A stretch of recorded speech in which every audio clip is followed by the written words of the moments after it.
Začínají. A výborně. Bokou se nepohnul a Gustafsson pro mě trochu překvapivě volil celkem jednoduché zakončení a minul. Udělal to rozhodně šťastně, navíc vůbec netrefil branku, to je základ při nájezdy aspoň tu bránu trefit. Hnul sice rameny, a pozor, bokou zasáhl.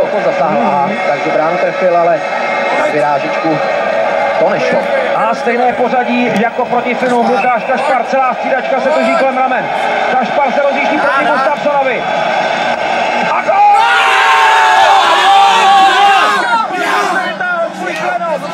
Peketový blafák, roztáhněme nohy. Se připravuje. Proti Finům dal nejdůležitější gól v této sezóně, která pro něj tak nešťastně začala. Teď se rozjíždí proti Gustafssonovi.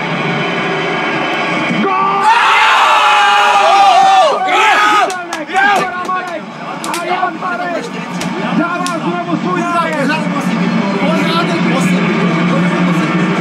Marek, a tohle byla parádní práce na Marka. Jednoduše nic nevymyslel, tak pěkně trefené. Tony Mortenson už teď musí dát. Jak nedáte jim takhle? Podáš! Pojď! Je to tady!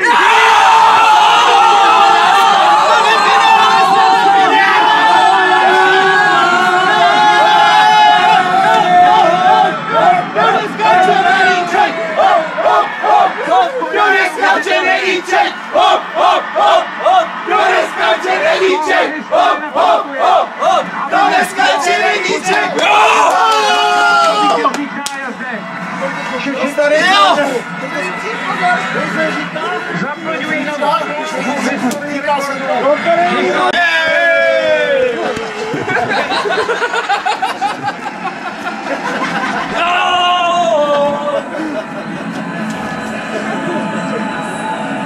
si můžeš jít zítra, nebo v pondělí.